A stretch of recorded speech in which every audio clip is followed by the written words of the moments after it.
What's up, everybody? Welcome back to Stacking the Box College Football Edition. I'm your host, as always, Reed Wallach, joined also, as always, by Cody Williams.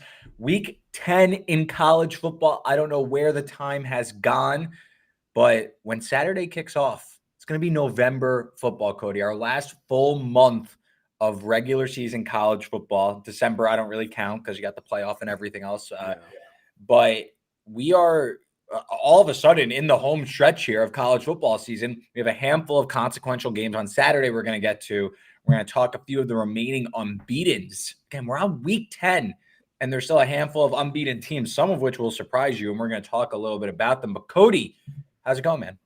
It's going good, man. I can't believe it's November. Like, where is the season gone? Like, I feel like I'm still learning about half of these teams, Like, I feel like I still don't know what half of these teams are, but here we are, and, we gotta decide soon because the first playoff rankings come out next week. Yeah, I mean, I don't understand how we've gone. It feels like we were like October really flew by. September, still getting your feet wet, still trying to figure out these teams. And then it felt like this past month we've zoomed through some of these marquee slates. And now we're into November. We have games, some headline games like Ohio State, Penn State. That's going to tell us a lot about, I think, the rest of the season and where we're really going and who's really. I think this is a big separation type of week as we look at the slate as a whole. I remember we were discussing last week, and I said, like, LSU A&M felt like a college football playoff entrance exam. Like, the winner is, like, firmly in control. For A&M this week, they're on the road. They play South Carolina.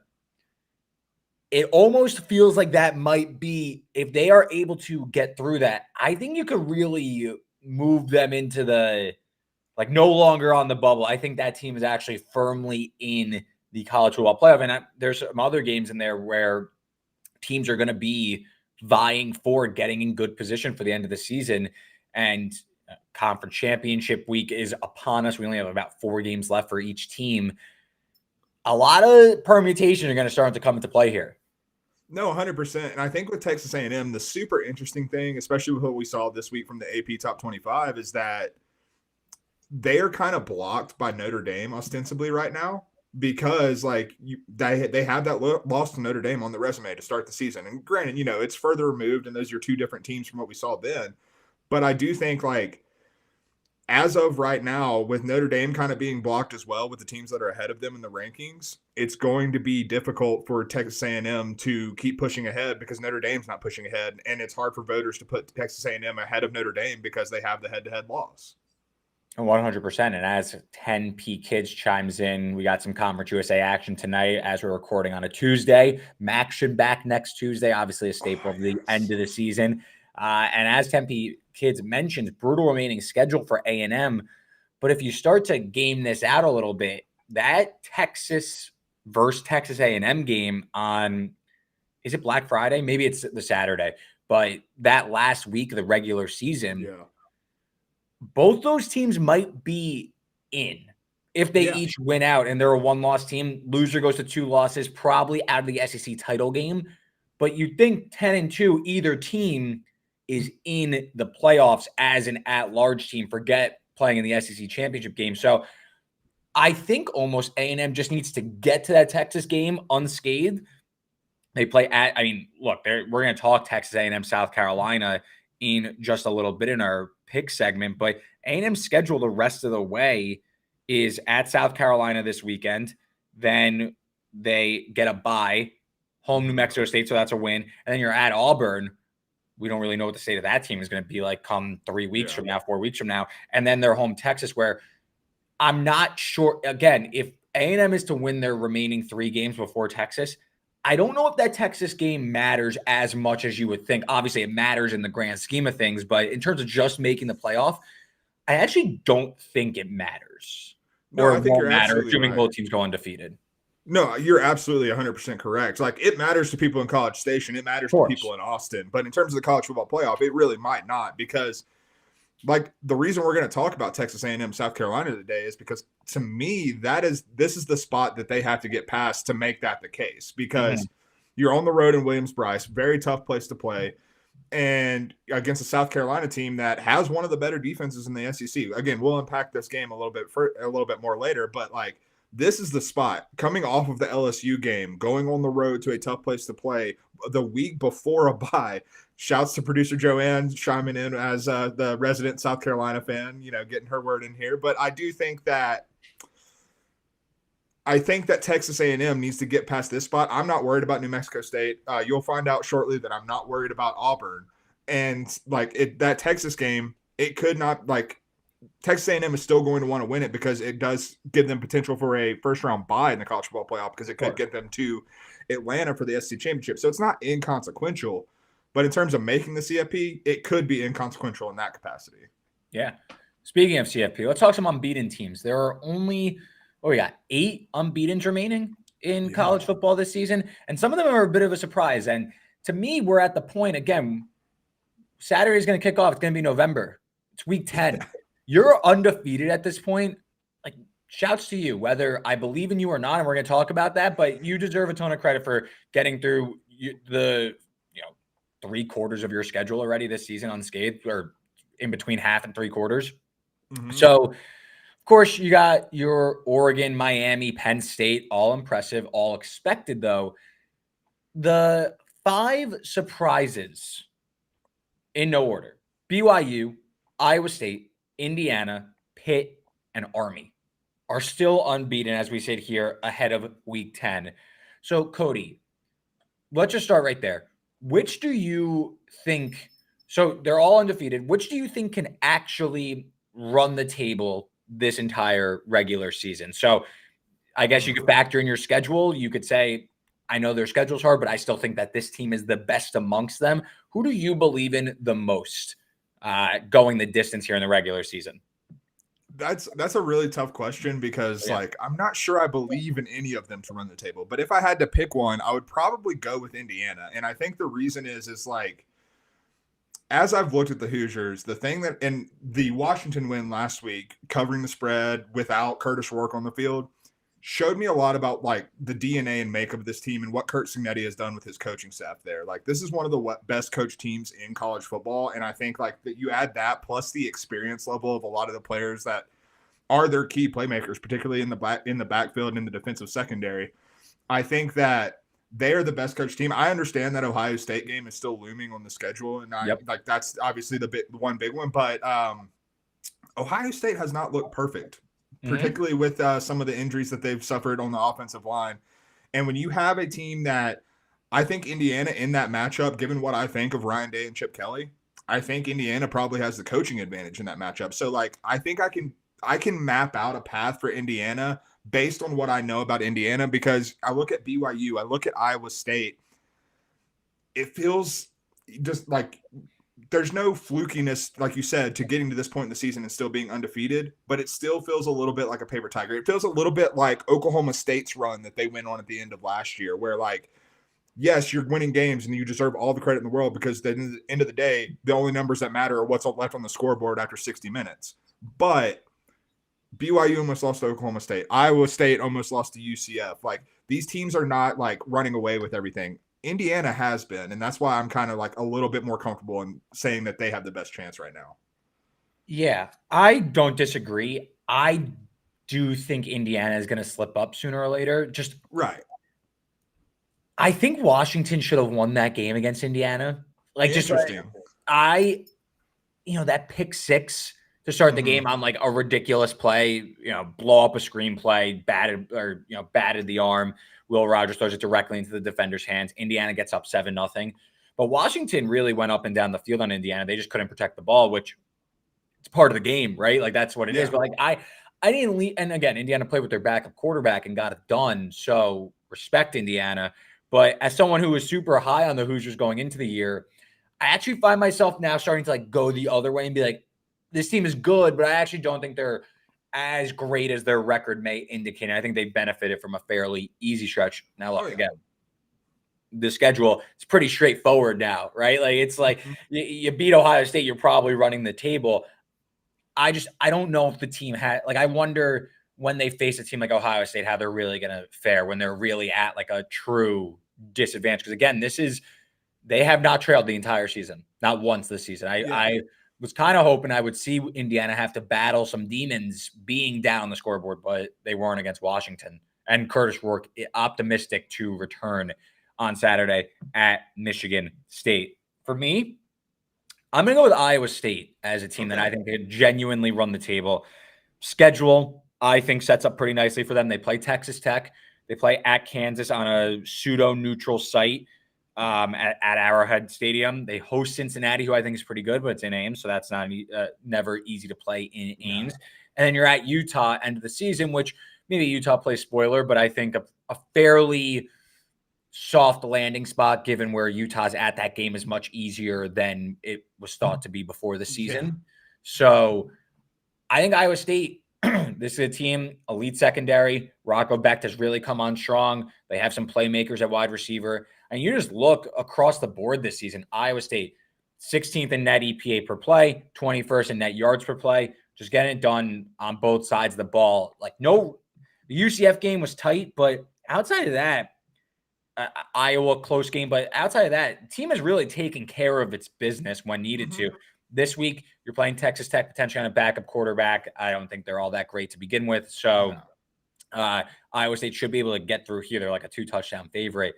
For me, I like the makeup of the Cyclones team to, again, in a pretty watered down Big 12, get through these remaining games and not necessarily make it like win the Big 12 per se. They could lose, of course, but I do think Iowa State. Did I read Iowa State's schedule incorrect? Oh, I just didn't scroll far enough. They play Kansas State in their last game. I scrolled to the bottom and it got to Utah, not Kansas State. Thank you, Jordan Huey, in the chat. So they host Kansas State, though, who I also don't think is very good. So, again, I think Iowa State on paper, best team I've seen in the Big 12. I rate them the highest. So I do think that they could get it done. No, and I think that the schedule does set up very nicely for them. Like you mentioned, Kansas State. Like, this is a team that almost lost to Kansas last week. Kansas is no good. Kansas is just not a good football team. And so, like, even in a rivalry game, that tells me a lot about the high variance that's going to get Kansas State caught again, in my opinion. But with Iowa State, I think my biggest point of trepidation with them in terms of them being able to run the table is I worry if they catch a team like Cincinnati's best shot. Do they have the offensive ceiling to keep up with that best shot? Fair. And I do think Rocco Becht is a good quarterback. I don't think Rocco Becht is a great quarterback. And I worry about that offensive ceiling. I'm not worried about the defensive ceiling at all. But if you catch a team's best shot that gets that defense on its heels, what does Iowa State look like in that situation? That's kind of my question about Iowa State. But your reasoning is sound. I can't fault your reasoning. That's just my point of contention with it. Yeah, no, 100%. And again, we're trying to string this all together as a team we believe in. I just think Iowa State, especially given that they're not going to be an underdog in any of the remaining games, whereas Indiana, clear, as Tempe Kid says, OSU favored by probably at minimum 13 points against Indiana. I would say probably more than 2 touchdowns. So that's where a team I believe in. I think Iowa State could at least get to the Big 12 title game undefeated or have the best chance of those remaining unbeatens. Cody, any other thoughts on the remaining teams we did not mention, whether it's BYU, Pitt, or Army? Let's not sleep on Army making the college football playoff, at least, because they're still, even if they lose to Notre Dame, they're still very much alive to win the AAC. They're still very much alive. What we saw from Boise State against UNLV last week was not a perfect effort from Boise State. We saw Ashton Genty look mortal.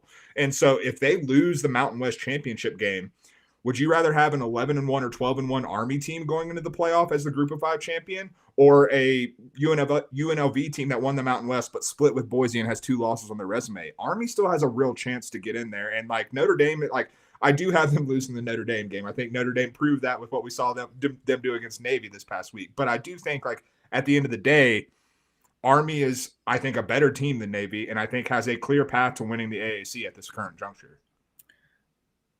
This isn't related. Army's going to lose at Notre Dame, and North Texas, I wouldn't say, is an easy one. They obviously play Navy in the Army-Navy game, but the team that I think is very live for the college football playoff is Tulane. I think that's far and away the best team in the AAC. They have 2 losses already, but they were to Kansas State and at Oklahoma. I know Oklahoma, it's not the best year for them, but at Oklahoma, SEC team, I think you get the benefit of the doubt. I think for Tulane to get in, obviously they need to run the table here and win the AAC, but going to need a Boise loss there.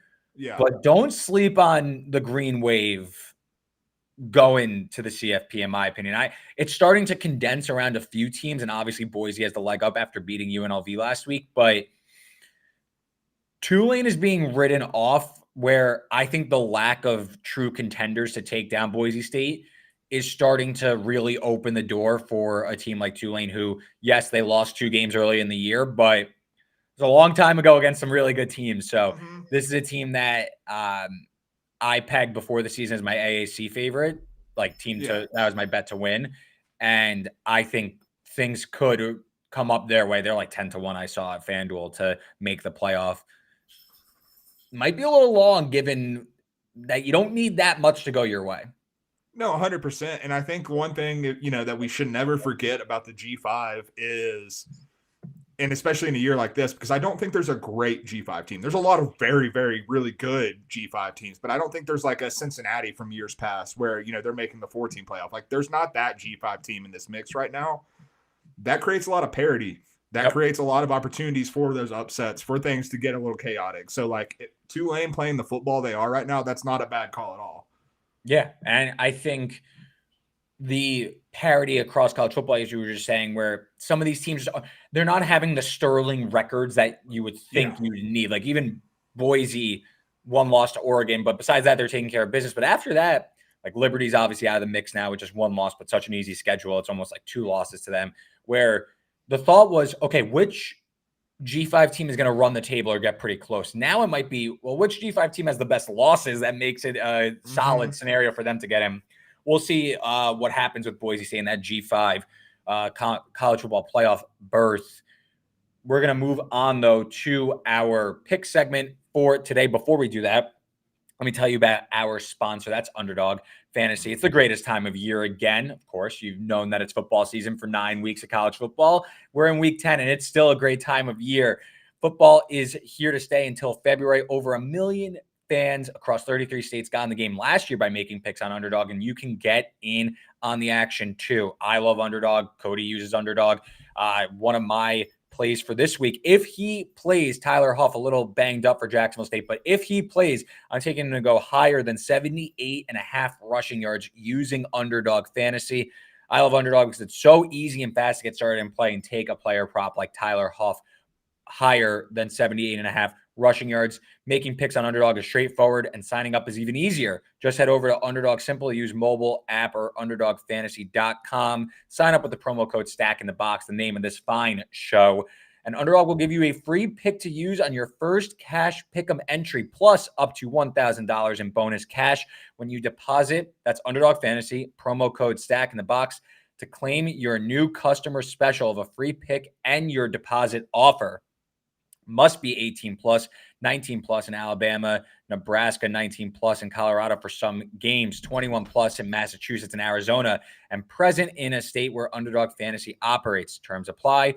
Void in Colorado. Concerned with your play? Call 1-800-GAMBLER or visit www.ncpgambling.org. Arizona, 1-800-NEXT-STEP or text NEXT STEP to 53342. New York, call the 24/7 HOPE line at 1-877-8-HOPE-NY or text HOPE-NY to 467-369. Flawless. All right, week 10. We got some picks here, Cody. I made up a game on you, 20 and 25 on the year, so I still got some work to get it over 500. You have slipped back a little bit. I haven't made up much ground, but you have slipped back now, 22 and 24 on the year. But with a big game comes big guest, and we bring in our native Pennsylvania correspondent, guest of the show, friend of the program, Josh Yourish at Josh Yourish 3 on Twitter. He is here on the show. What's up, Josh? How's it going? It's going well. Happy to join. Happy to talk a little Penn State. Penn State, Ohio State week is not typically a great week for Nittany Lions fans, but I'm happy to join while there's still a bit of optimism in the air before the final score on Saturday. So as Josh said, Penn State, Ohio State, the biggest game on the board. Ohio State, I don't know if maybe they need this game a ton to ensure no questions about their college football playoff hopes. Penn State looking to really hammer home the fact that this team is a true, not just college football playoff contender, but national championship contender.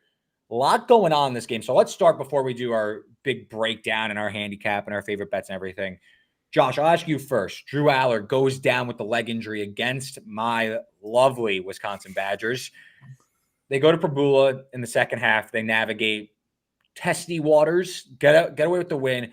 Josh, any update here on Drew Aller's health?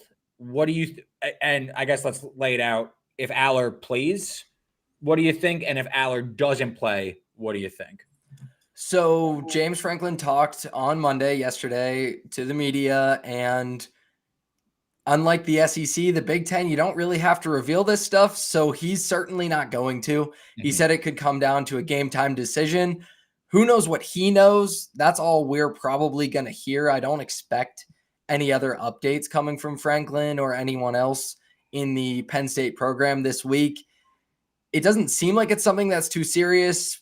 After the game, he said he didn't really have enough information. On Monday, he said he didn't really have enough information. He's just not going to give us any information, whether he has it or not, because he's going to want to make Ohio State prepare for both of these quarterbacks, because they're definitely different styles of player.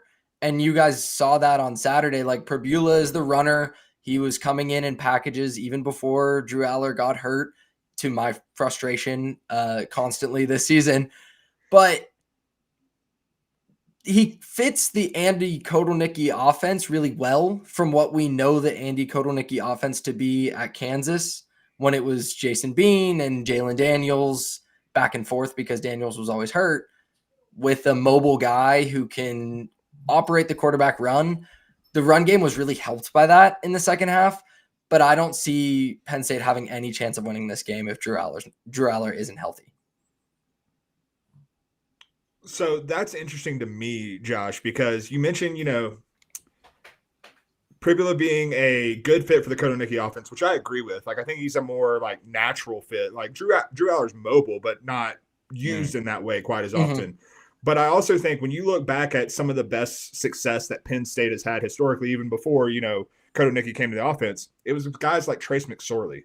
And Pribula is very much in that mold. And it's kind of a, you're asking Ohio State to basically game plan, if it is Pribula, for a quarterback who they've seen 2 real quarters of play from. And so that's a tough proposition, especially when Ohio State still has to score on Penn State's offense as well. Or on Penn State's defense, as well. So do you think there's a chance, a world where Pribula actually gives Penn State a little bit of an advantage there? I think it's possible. I just don't think he does much as a passer. Over 50% of his throws were at or behind the line of scrimmage in the second half, and over 60% of them came with play action, right? It's heavy, gimmicky, schemed up stuff to try to get this guy to make throws, and that can work against Wisconsin, no offense, Reed. It can't work against Ohio State, I don't think, especially when you don't have Evan Stewart and Tez Johnson running down the sidelines like Oregon did. I just don't think Pribula is going to test the Ohio State secondary, if he is the guy that plays, the way that Aller will. And there are obviously all kinds of injury concerns in this game. One of my biggest concerns that I've been talking about and writing about is the injury that Nick Singleton has suffered that made him miss the UCLA game and has been nagging him, because the explosive plays in the run game for Penn State have disappeared. So maybe Pribula would help that, just the deception of, is the quarterback going to run? Is the running back going to run? But to me, I don't see them having a diverse enough attack, because it's going to become pretty one-dimensional once Jim Knowles and Ohio State figures out Pribula straight drop back, testing the intermediate and deep parts of the field. That's just not really going to happen. And Penn State also lacking a true game-breaking wide receiver. I would say, you'll list off the wide receivers on both teams. When do you get to a Penn State receiver, not including Tyler, just pure wide receiver? When do you get to the Penn State one before you list all the Ohio State ones? I would say, and it's funny, we could kind of start to move into like our like betting thoughts and like our picks for the game and everything. The Ohio State offensive line is starting to really have some injuries now. Josh Simmons out for the year. Another offensive lineman goes down for the Buckeyes in this game. Penn State trains on the defensive line, and we know Ohio State wants to run to set up the pass. They don't want to just drop back Will Howard 30-plus times. They had to against Oregon, and it worked. But I don't think that's what Chip Kelly wants to do. He wants to lean on this ground game. I actually think the status of Aller really drives where I want to go in this game. Because, like, for me, and I'll start us off here, if Aller's in, I actually kind of like the over, because I believe we have seen enough from this Penn State offense with Andy Kotelnicki that this offense, when called upon, will find explosive plays. We saw USC put some scoreboard pressure on Penn State. Aller started chucking it downfield. This team's top 5 in EPA per pass and top 10 in yards per play. So they can move the ball. They just don't want to. They'd rather kind of suffocate you and play a low-scoring game. So I actually think if Aller's in, this game might trend over. If it's Prebula, I think it's almost the complete opposite. They're going to just force the issue by establishing the run, really running into the teeth of the defense here. So my pick for the game, had to make a judgment call because it's Tuesday and we got to make picks for the game. I went first half under. I think that kind of splits the baby here on if Aller's in, Aller's not. But I do think you will see, and I kind of whiffed on this in Oregon, Ohio State, thinking that maybe you see a conservative start. I just think with Penn State's lack of game breakers at wide receiver, we do see a buttoned up approach and we don't see a ton of shots fired early in this game. Something else to note is Penn State's pace out to the top 100 in seconds per play. Also, something I noticed, Ryan Day was super aggressive against Oregon and maybe like going for it on 4th and short. And maybe that was knowing you're against Dan Lanning, who's a bit of a, what do you want to call it? Like a aggressive mentality type coach, not afraid to go for it. I'm curious if James Franklin, if his conservative nature typically will maybe skew towards Ryan Day opting to punt rather than going for it. We'll see that little chess match early in the game, but I think first half under, slow start for both teams, conservative, trying to avoid throwing the big play and maybe opening up an opportunity for the other team. Maybe you see like the first 3 drives kind of stall out and all of a sudden this game is trending under before the fireworks start late in the game. So first half under was my play. And before I pass it over to Cody, Tempe Kids chimes in and has a pretty daunting stat here. James Franklin, 3-17 against top 10 teams in his career. I think that might be at Penn State just altogether, but and he's 1-9 against Ohio State. And but the only win was a blocked kick in 2016. Yep, so I was going to mention that.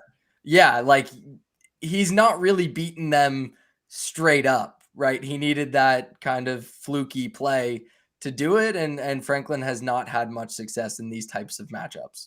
Anecdotally, Penn State has competed with Ohio State though multiple times. Like Ohio State hasn't like ran train on Penn State all too many times. If I could remember back, I know the Saquon game that was back and forth. 2017 and 2018 were both 1-point wins for Ohio State. So when Trace McSorley and Saquon was there for one of those 2 years, like when Penn State had their dudes, they play Ohio State close, just haven't really gotten over the hump. So I'll go 100%. Oh, you go, Cody. I was just going to say real quick, like, I think the difference between this year's Penn State team and Drew Aller is obviously a big component of this, whether he plays or not, but this is the most dude-laden Penn State team we've seen in quite a few years. And like, I'm not sure they match up, toe-to-toe with the dudes that Ohio State has, but I mean, this is probably the most talented roster Penn State has had, particularly on the offensive side of the ball, to be able to match that in quite some time. So like, and also like, yeah, you can throw out that James Franklin has not been great against top 10 teams. Ryan Day doesn't have like a pristine record in big games and against top 10 teams. I believe he's 8-8 against top 10 teams at Ohio State. So like 500 ball, and it just happens that Penn State probably accounts for a lot of those. So like, maybe this is the year that Penn State can change that, because I think this is a very different Penn State team than the one we've seen, particularly in recent years. So, yeah, it's funny because like who does beat top 10, top 5 teams? Who does beat Ohio State consistently? There really aren't many teams that do it. Cody, I know you guys have your picks competition. Before I'll give kind of my lean on it. Let's hear it. Injuries are obviously the story with Aller and Penn State, but on the offensive line, as you mentioned for Ohio State, I think Penn State's going to get a lot of pressure. And Will Howard has really struggled against pressure, 4.4 yards per attempt compared to over 10 when he's kept clean. And he was brought in to like add an extra element with his legs. That hasn't really happened. He only has 7 scrambles on the year for 53 total yards. So the offense, he hasn't added that element to the offense consistently, at least not as a scrambler, more in designed runs and whatnot. So that may sound like I'm leaning towards Penn State. I'm not, because the Nittany Lions have a weakness on their defense. KJ Winston went down early, safety. He has been gone, and it hasn't really been a problem because Jalen Reed has played like an All-American. But the nickel for Penn State, Cam Miller, was a big problem in the Peach Bowl against Ole Miss, got picked on badly by Trey Harris. That's what forced James Franklin to go into the portal, add Jalen Kimber, add AJ Harris, both from the SEC at corner. And now Miller's your starting nickel because of injuries to Winston, moves Jalen Reed around, and Emeka Ibuka runs about 80% of his routes out of the slot. So I think Ibuka just kills Penn State the way Marvin Harrison Jr. did last year. And I'll take the Buckeyes and the points because I just don't ever have faith that James Franklin is going to win these big games, even if he plays them close sometimes. Oh, I like it. I appreciate the emo hedge. I have no emotions in this game. So I'm going with the Nittany Lions. I'm taking Penn State in the 3.5 at home. First off, road dogs. I'm just in these marquee games. I think road dogs and more than a field goal are super live. And like, I think we've seen that time and again. We saw it with Oregon, Ohio State. Like Ohio State had to go on the road for that one and they came up short. I think that the points you mentioned about Penn State being able to get pressure over the past 2 weeks with Josh Simmons going out, Ohio State's posted by far its 2 worst pass blocking grades. If you took the last 2 weeks pass blocking grades, they would be a bottom 20 team in pass blocking grade this season. Losing their left tackle situation is a problem. Penn State ranks 15th in pass rushing grade. For context, Oregon is 24th and Nebraska is 14th. So Penn State's right there and going to be able to put the same level of pressure on them. I think that Will Howard, some people are talking about his comments about growing up a Penn State fan, being a big emotional game for him because he didn't, they didn't recruit him. I think that's going to make him press, especially in Happy Valley, especially against pressure when he hasn't been good this year. Honestly, Reed, I disagree with you as well. I think this is an under game, whether Drew Aller plays or not. I think defenses really shine and win the day today on this one. But I think at home in front of this crowd, I think that Penn State has the defense to really cause a lot of problems, especially because, like you said, Ohio State wants to run the ball. Penn State's 4th in defensive success rate against the run this year. Like, they're going to be able to stuff the run, especially against a banged-up offensive line. I think getting more than a field goal here at home, I just have to take the Nittany Lions on this one. Yeah, I think that makes sense. We didn't really talk about Ohio State's close call last week against Nebraska at home. I'm happy we didn't because I don't necessarily subscribe too much to it. I almost think that maybe they kind of just dragged feet through the game because they knew Penn State was on deck. Like, they got away with the win. They probably should have won by a little bit more. I know Raiola missed a few deep passes, but Ohio State moved the ball just fine. They didn't necessarily convert all the time. But I do think that there's overarching concerns for this matchup, but just like the fact that they had a close call in Nebraska doesn't be like, oh, well, now here comes Penn State. Like my thought is still my thought that Ohio State has some trouble on the offensive line for sure in this game. I don't really know who's going to win this one. I think it's going to be a really telling matchup, obviously, but it does feel like there's some pressure building, and maybe it's narrative-y on the Ohio State side that they really got to get this one. You lose the Oregon game the way you do. Even if you do make the college football playoff, but not beating Penn State and then not beating Oregon, you're probably going to beat Michigan because they're terrible this year. It kind of feels like Ohio State really has to get this one, where Penn State, obviously, they're the dog. They want this one, but it doesn't feel as much of a pressing need, if that makes sense. Weirdly, Penn State, like you said, can lose this one, and Indiana's amazing season could save Ohio State getting in an at-large bid if they lose this game, because otherwise, where's the impressive win on that resume? Yeah, it feels like if Ohio State's to lose this one, then like the hot seat Ryan Day stuff like really ratchets up to like a real like fever pitch type idea. Whereas Penn State, you lose. All right, we lost to like arguably the best team in the country. It's not the end of the world. Like even cover, lose by 3, tight game, whatever. Oh, they're going to want James Franklin fired either way if they lose. Even if they win. But it just feels like there's a lot on the line for Ohio State in this one. And Penn State's more like they're trying to validate some stuff. Ohio State trying to like not have the season get away from them. Yeah, absolutely. The way Josh's eyes lit up when you mentioned Ryan Day hot seat talk is going to live with me forever. Well, because I was waiting to say no matter what, even if Penn State makes the playoff, if he loses to Ohio State, it'll be fire James Franklin immediately as soon as this 100%. Yeah. Yeah. Well, Josh, any closing remarks before you depart until next time you join the show? Anything else you want to share on the game? And please tell everyone where they could find your work and all your social handles. Yeah, no other thoughts on the game. I appreciate you guys giving me a bit of confidence, right? I hope my Nittany Lions pull through. Yeah, you can find my work on Twitter at Yourish3 is where you can find me. And then if you want to check something out on Saturday Blitz every Sunday morning at 7:15 a.m., The Path, my weekly column, weekly college football recap column comes out. So be sure to check that out. Thanks for having me on. Of course, Josh. Thanks for joining the show. Great stuff on Ohio State, Penn State as we move on with our picks segment.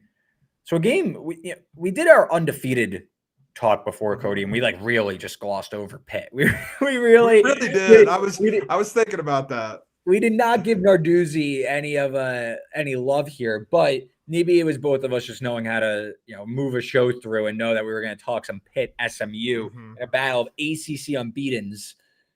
So before the show, Pitt traveling to SMU, Pitt plus 6 in turnovers last week against Syracuse. I know they had 3 pick sixes, but I mean, just unbelievable. SMU escapes Duke in, that fourth quarter. I watched the entire fourth quarter. That fourth quarter for Kevin Jennings and the Mustangs, and he went like full catatonic on the field. It was like ridiculous, like fumbles, throwing it to the wrong team. It was out of control. But SMU escapes in overtime. So they maintain their path here in the ACC, still undefeated in the conference, now 7-1 on the year. They're home to play Pitt. So I didn't read the report, but I did see a new, like it hit the wire, and I'll bring it up when I pass it to you, Cody. But Kevin Jennings questionable for this one, quarterback at SMU. Eli Holstein for Pitt, he left the Syracuse game. It looked like he landed on his head and like was really scrambled. Probably a concussion. It's a wait and see for him. The Pitt offense didn't really do much against Syracuse because 3 pick sixes got them ahead. they didn't have to. But so Pitt travels to SMU, 7.5 point underdog. Totals drop now to 50. No, there's still 60 out there. Cody, what are your thoughts on this game while I pull up the Kevin Jennings report? So I think that my major takeaway is I think defenses win the day, especially with the injury news that you're talking about. Like, even if Eli Holstein plays, even if he's fully ready to go coming off the injury, I do think that we've seen Eli Holstein kind of turn into not necessarily a full-blown pumpkin, but he's definitely not a carriage anymore from Cinderella. Like, he's transitioning back to more of just a Jag plus quarterback as opposed to a world beater, which he looked like a couple times early in the season, kind of shocked the world a little bit as Pitt got off to this hot start. And I think that if Kevin Jennings doesn't play, or if he's limited, then you're taking away one of Kevin Jennings' biggest weapons, which is his legs. And then I also think that one thing that we're kind of underrating is how good both of these defenses are. Like, it may be hard to underrate that after what Pitt did to Kyle McCord last week, who just that was as quick sandy as it comes. But regardless, I'm going under the total here. 59.5 was the number I got. It looks like Joanne has it listed at 58.5. I would still take under that. Both of these defenses are top 6 in early down EPA allowed per play. And I think we start there because whether it's Preston Stone or Kevin Jennings at less than 100%, I think they're going to struggle in a lot of third and long situations if that's the case against this Pitt defense. On the other side of the ball, I think that Pitt has really thrived on offense by not getting in third and long situations necessarily. Like, You run the ball, you get 6 yards, and you're working with a 3rd and 4. And that really set Eli Holstein up for a lot of advantageous situations. I don't think they're going to be in those situations in this game. So I do think that both these defenses and both of these offenses, frankly, have the propensity to reel off like explosive plays. But I also think that the down-to-down, drive-to-drive basis is going to be so stop and go that those explosive plays aren't going to threaten us going over this total. Yeah, don't hate it at all. So Kevin Jennings, Rhett Lashley says he's questionable. And then, who is this? Jacob Richmond, for the college sports reporter for the Texas Lone Star Live, LoneStarLive.com, goes, for what it's worth, we're talking to Kevin Jennings and media availability right now, said he's feeling really good. So take with that what you will. Okay. I changed my pick. I was going to lay it with SMU. Seems like Jennings might be fine. I actually pivoted. I took Pitt team total under 26.5. Mm-hmm. So similar idea to what you're going with. I just think when you look back, so I like SMU in the game, obviously. This is kind of just an alternative way of playing it. Yeah. This SMU defense has really shown out of late. And you look at what Pitt's putting on now, where this team is at. I know they're undefeated. I know it looks good, but the offense really didn't do much against Syracuse. I know it's aided by 3 interceptions. So they score 41, but you have 3 defensive scores in that one. And another short field on that. So I just don't know. 2 short fields. There's 5 picks. So like 2 short fields. Yeah. So I don't really know how much you could weigh into that. And then before that, they only scored 17 against Cal, who I don't necessarily rate as an elite defense. Mm-hmm. I know they have put up points against other teams. I just wonder if this offense, it was a new offense under former Western Carolina quarterback or offensive coordinator, Cade Bell. You factor in that Eli Holstein might not be ready to go for this one. And if it's Nate Yarnell, this offense obviously takes a dramatic dip. I just think all these avenues lead me towards the under. SMU, this Pitt offense, they really get a lot of their potency from their run game, even with Holstein being a dual threat quarterback. SMU, number 2 in the country in EPA per rush on defense. So I don't know if Pitt's going to really have that aggressiveness, or the aggressiveness might not work and their big playability might not be there against an SMU defense I really like. So I think you're getting a total, like you mentioned, maybe a bit high, especially with some of the quarterback questions, but I just really want to focus in on fading Pitt this week after what was really a nice set of outcomes last week against Kyle McCord and the Syracuse offense. Yeah, I mean, Kyle McCord was Pitt's best quarterback on the field last week. Like, that's just the long and short of it right there. How about this? So Pitt had 217 total yards of offense and scored 41 points. They averaged less than 5 yards per play. And they had 41 points. No, Pat Narduzzi, I don't know if you saw this. Pat Narduzzi, after the game, was pissed off because he was like, the offense couldn't get into a rhythm because we kept scoring pick sixes. But it's the truth, though. The offense did nothing. I'd be kind of pissed, too. Like, we beat them, but, like, you got it. Like, I would have liked a more, like, holistic effort there from the Panthers. But, no, I think we see this game the same. Yeah, no, 100%. Like, Pitt's offense is definitely – I think going to be able to carry against SMU's defense is going to be able to carry us to the full game under, in my opinion. Yeah. Like I probably lean. I don't have a heavy lean on either side, but I would lean SMU. Like, I just think they have more ways to attack this Pitt defense, quite frankly. Yeah, Pitt secondary is also what scares me from a full game under. Pitt secondary still bottom half of the country in EPA per pass, and it was outside the top 100 before last week, but obviously you're aided by 5 interceptions and 3 pick sixes. That's going to help your EPA margin up a little bit. Yeah. So I do think that if Jennings is healthy, obviously, there's an avenue where SMU gets it really cooking on offense and Pitt's fast tempo maybe plays against it. So that's why I locked in the Pitt team total under with some question marks. We move on to another marquee matchup. We alluded to it earlier. Texas A&M travels to South Carolina. Night game, SEC. We mentioned it. Like, we think this is kind of it for A&M. You win this one, you really got the inside track to making 12-team playoff. Cody, what are your thoughts on this one? I'm terrified of taking a side in this game. That's what I'll tell you. So I'm going to take the South Carolina team total under 21.5. First off, great number. Give me a 20. If I had 21.5 across the board, I would be hammering team totals all day long. But this is a tricky spot, and I do wonder the effect that South Carolina's defense can have on this Marcel Reed-led offense. Like, I'm not reinventing the wheel to say that South Carolina is a much better and much more talented defense than LSU. Like, they have the ability to slow down this offense, and I don't expect it to look like what we saw from Marcel Reed and the Aggies in the second half against LSU. But on offense, I still have a lot of concerns about South Carolina, particularly on the offensive line as they match up with this Texas A&M front that's really coming into its own with Scorton, with the Stewarts, I should say. But the Gamecocks are 107th in pass blocking grade, according to PFF, and 116th in run blocking grade. How the hell are they going to block Texas A&M in this game is really my question. I understand Lenora Sellers is mobile and going to be able to create some time. These Texas A&M edge rushers and interior players, little bit athletic. So I think they'll be able to contain Sellers a lot better than some of the other teams that the Gamecocks have faced and found some offensive success with. I just think that this is going to be a low-scoring game. I favor the full game under, but I'm most confident in South Carolina not being able to get more than 3 touchdowns in this game. Yeah, I mean, Tempe Kids might be thinking that South Carolina can win a low-scoring affair. He says South Carolina very underrated. Should have beat Bama and LSU. Night game at home. Give me the Gamecocks. So if you're playing South Carolina, you are paying quite a tax to bet the Gamecocks in this one. I mean, just like, let's go back at some of the recent spreads. So I mean, if you want to play like the cross-referencing thing, South Carolina, and this is a while ago now, but 6.5-point home dog against LSU. They cover. LSU closes a 1.5-point favorite against Texas A&M, so slightly better. Is it really like that much more of an upgrade? And are you upgrading South Carolina and downgrading Texas A&M? And go back to a few weeks ago, South Carolina was a 10.5-point home underdog against Ole Miss. And I know maybe Ole Miss is rated better than A&M, but more than touchdown, really?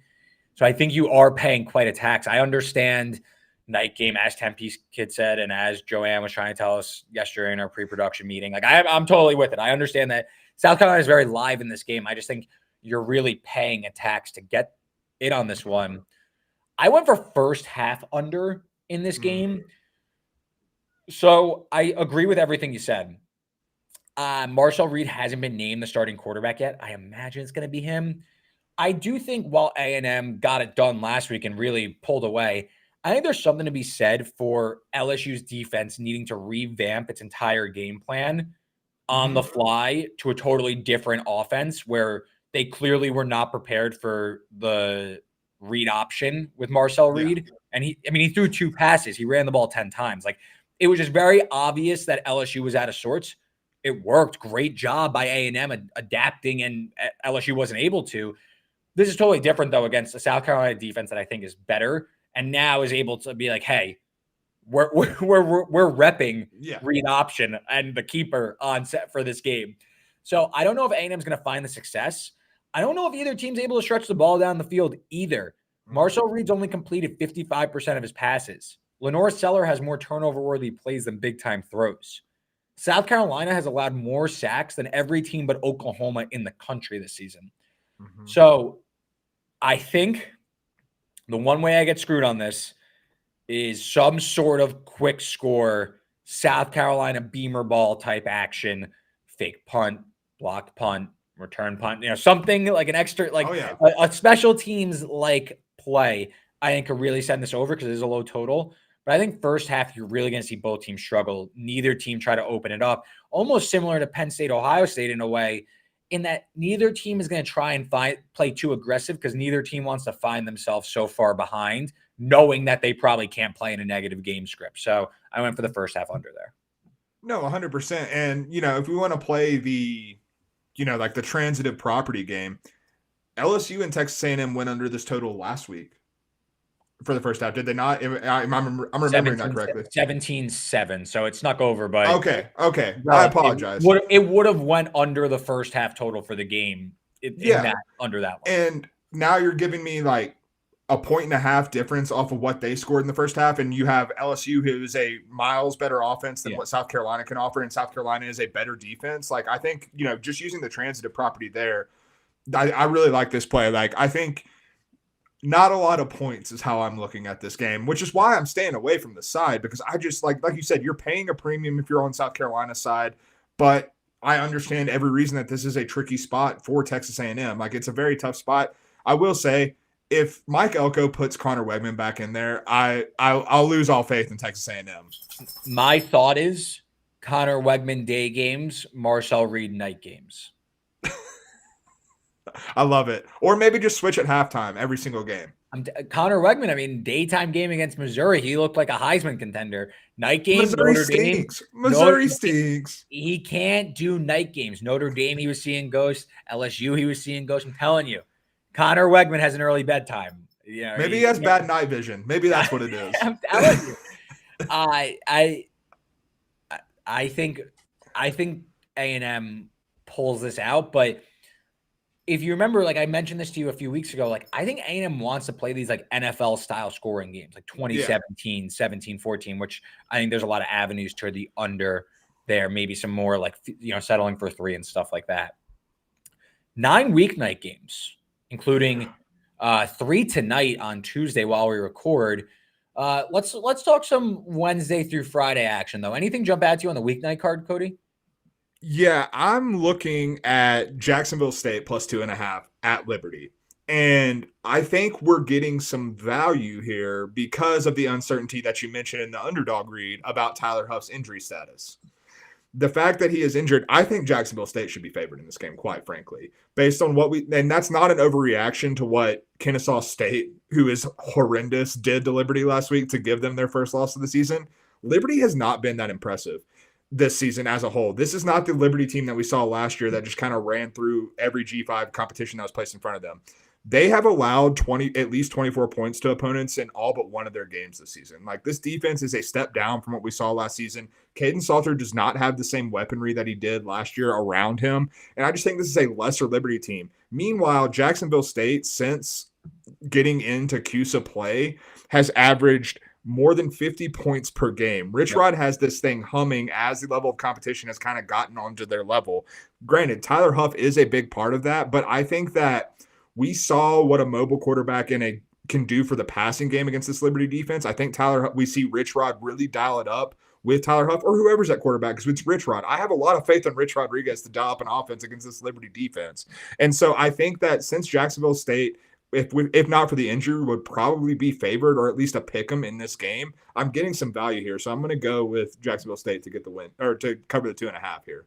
I would say win outright, but Huff's status is important in my opinion. Oh yeah. Like if he doesn't go, I think it's a pretty big drop off to Smothers. I can't get a beat on Liberty. I can't seem to figure it out. As Tempe Kids, he chimes in with his weekday plays. He likes the over 13 first quarter in Texas State, Louisiana, and FIU minus 8.5. This is not my play, but bonus. I played the Texas State, Louisiana full game over. There is some win though in San Marcos, so that's what's kind of keeping this total a little down. But we'll see. Screw the wind. I think both offenses could score quite a bit in this one. So I like that Tempe Kids. And for me, weeknight, I took Georgia State plus 7.5 against UConn. Gross play. Yeah, are you sure this isn't your Sickos pick? Like, what are we doing? No. We're going back to old baseball and Sickos play. But you look at Georgia State's schedule and you compare it to UConn's. You can make an argument this is Georgia State's easiest FBS opponent that they've played this entire season. It's not by a wide margin, but just go through. Played at Georgia Tech. They beat Vandy. Played Georgia Southern. Played Old Dominion. At Marshall. At App State. Now you're at UConn. Since they've gone to Zach Gibson, the dual threat quarterback, I actually think they've started to put this together a little bit more. Again, they lost both games. So I'm not saying this team's a bunch of world beaters, but 2 above average EPA per play outputs against Marshall and App State on the road. Yes, it's a third straight road game for Georgia State, but UConn, we're expecting this team to win by margin, which they've done. But when the expectation is win by margin, they closed 7 against Rice with their backup quarterback and won 17-10. Mm-hmm. To me, Georgia State's better than Rice. They've showed that this year. They have more talent. This is a team that under a first-year coach, I think could keep the motivation a little bit high.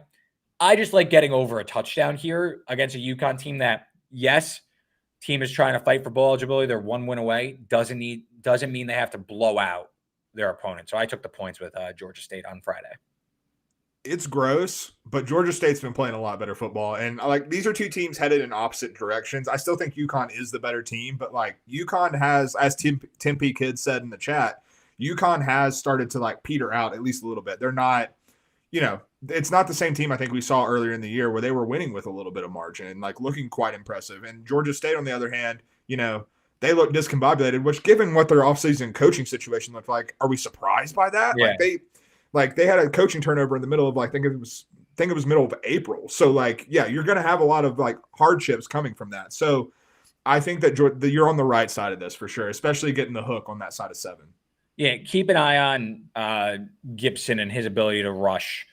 Keep it double-digit rushes in both games. Just give him another look on offense. All right, let's do our staple 2 picks. We got our underdog picks, or our upset picks, I should say, for this week. Did we hit? I don't think we hit one last week. We didn't. No, we came up short. We hit a bit of a cold streak here, but which outright underdog are you taking? Give me the Vanderbilt Commodores going into Jordan-Hare Stadium and upsetting Auburn. Reed, I'm going to be honest with you, man. I didn't really even do a hard handicap on this game. I don't have a lot of numbers. I don't have a lot of stats. This isn't your daddy's Vanderbilt team. This is a good Vanderbilt team. This is a team that beat Alabama straight up. Didn't like fluke their way into a win. They beat Alabama. They had Texas sweating last week. Absolutely. And granted, both of those games were in Nashville and we're going to Jordan-Hare. Sure, tough place to play. Are you telling me that Peyton Thorne is going to beat Diego Pavia? Diego Pavia knows what it's like to win in Jordan-Hare. He's done it before with worse teams behind him. 3 straight wins against. He's going for 3 straight against you. I'm saying, but I just don't like Vanderbilt. To me in this game is just a superior team. The fact that they are a 6.5 point dog makes no sense to me. This Auburn team has more talent than Vanderbilt. I'm not denying that. Have we seen Auburn make good on their talent at all this year? No, not in my opinion. I think this Auburn team is poorly coached. I think frankly, Diego Pavia is going to be in Hugh Freeze's head as they go out on the field for this game. So give me Vanderbilt to keep this season rolling, get bowl eligible, and beat Auburn again. For me, I went with Michigan State plus 225 against Indiana. So I had circled that I want to bet Michigan State in this game, but the number's way too short. So like, screw it. Let's just go for the outright upset.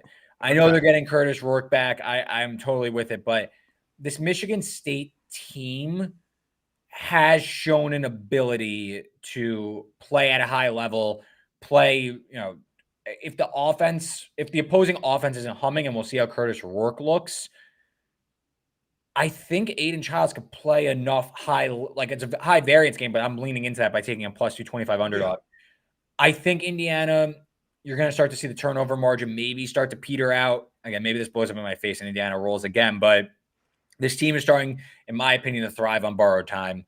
And I think they play Michigan, a team that has destroyed them for the last 25, 30 years, maybe even more than that.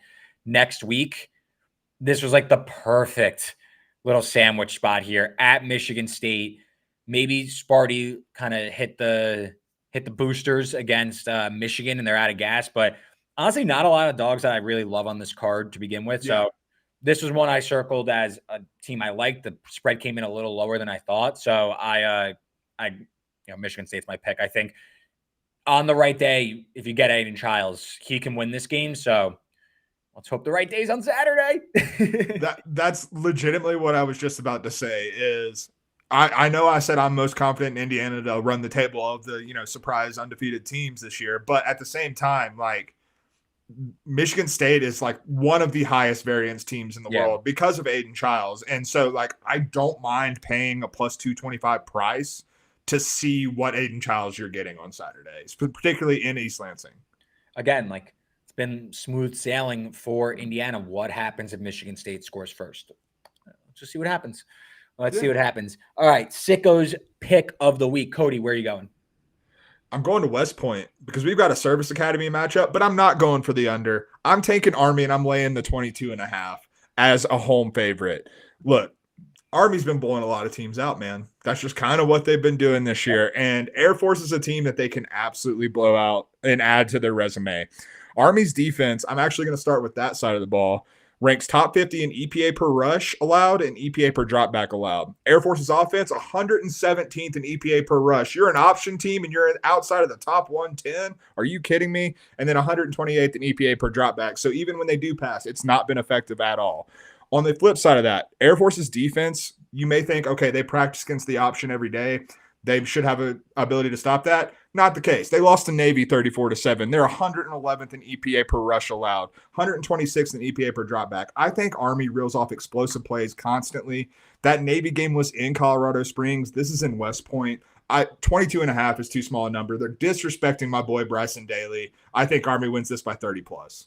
Early start time, too, for Air Force. So it's going to be, what is that, 10 a.m. body clock? The Mountain Time? I'll be what my body clock is here in Mountain Time, sitting there watching it. For me, Cody, I know you remember all too well the Dilfer overs. It took a hiatus to start the season, but I think as we hit the stretch run of the 2024 season, UAB overs are back in play. I took the over 58 in Tulsa UAB.